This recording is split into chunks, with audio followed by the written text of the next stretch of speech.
last night.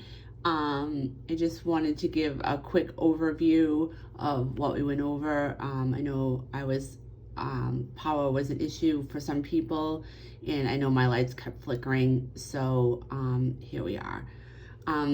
So we did try to get everybody to log in, and some people have logged in, all that good stuff. So remember that here's the waffle. So once you log into your account at Greater Lowell, let's go to the waffle and let's go to the classroom. So we talked a lot about joining the class again and creating the class, and some people were able to create their classes last night. So there's that. Just remember the codes. So the code that you're going to give out to your students is right here once you create your class. So that number there, okay? Then we talked a little bit about Google Forms. We actually created a form to track some of the attendance. The form's pretty self-explanatory. You label the form, so you could do attendance. Let's put attendant here. Then you name, I would do name, and then, so see right here, it changes it to a short answer, or you can make it multiple choice. And then to add another question right here, you might want to put the date, and then it formats the date for you. And then, so the total, let's say hours, and I can't spell today, so they can add in their hours there. So just, we talked a little bit about how to send this, and I know this can be a little confusing and you're probably like, what is she talking about? But we'll go over this again. So your form right here to send out, you can send it via email right here. I always like the link option because then I can explain in the email and then send them the link to this form. And then this right here is just to, if you're gonna upload on a website. So there's that right there. So we did that. So we talked about the forms. Then I showed them that, so let me go back to the form. So a form you can see that I have already created.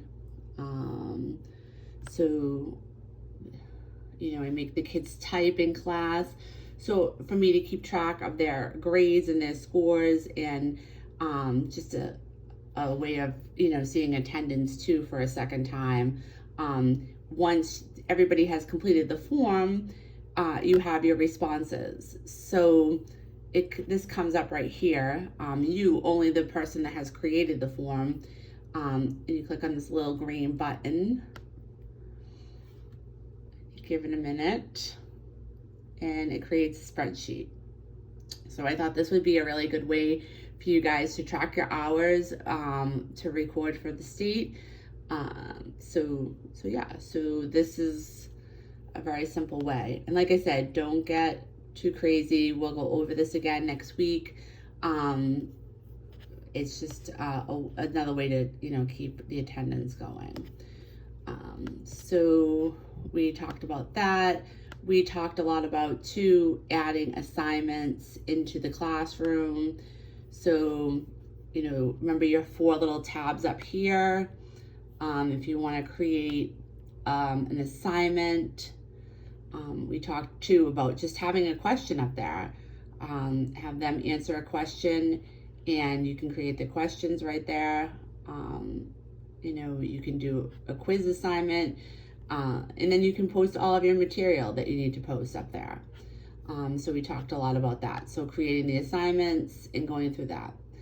We did talk about how this would look, people like new students are in here. And then we did talk about grades.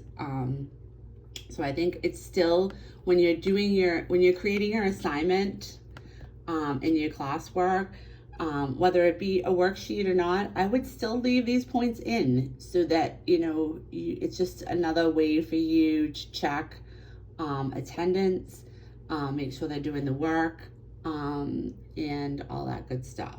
So I wouldn't leave it ungraded. I would still use the grades for now. You know, obviously we're not gonna record them and all that good stuff. So, and we also talked about rubrics. So if you wanted to put some clear guidelines in there, you could do that too.